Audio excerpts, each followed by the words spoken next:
Today special చేపల ఇగురండి. చేపల పులుసు కంటే బాగుంటుంది. ఇలా ఒకసారి ట్రై చేసేయండి. దీన్ని బగారా రైస్లో, రోటీలో, వైట్ రైస్లో, దేంట్లోనైనా చాలా బాగుంటుందండి. మీరు కూడా ట్రై చేసి ఎలా వచ్చిందో కామెంట్ చేసేయండి. నేను 1 kg చేపలు తీసుకున్నానండి. వీటిలో దొడ్డుప్పు వేసి ఒక 5 times నీట్గా కడిగేసానండి.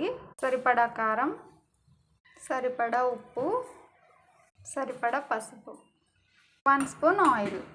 ఇప్పుడు వీటన్నిటిని చక్కగా కలుపుకోవాలి. దీన్ని ఈ విధంగా కలుపుకొని పక్కన పెట్టుకోవాలి.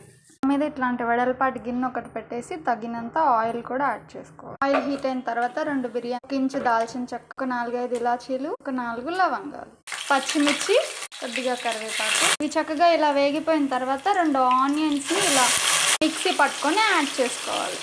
దీన్ని చక్కగా ఒక 2 minutes పాటు ఫ్రై చేసుకోవాలి. ఆనియన్ పేస్ట్ ఇలా కలర్ చేంజ్ అయ్యే వరకు ఫ్రై చేసుకొని అల్లం వెల్లుల్లి పేస్ట్ వేసి పచ్చివాసన పోయేదాకా ఫ్రై చేసుకోవాలి.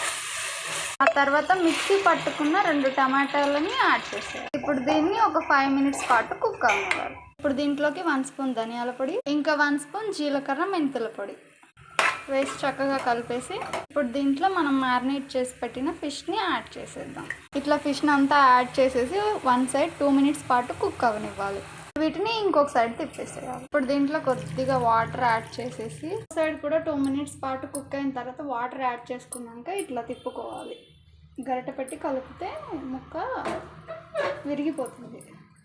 మూత పెట్టి ఒక 10 minutes కుక్ అవనిస్తే సరిపోతుంది. ఇంతేనండి, చేపల ఇగురు రెడీ అయిపోయింది. మీరు కూడా నా స్టైల్లో ట్రై చేసి ఎలా వచ్చిందో కామెంట్ చేసేయండి.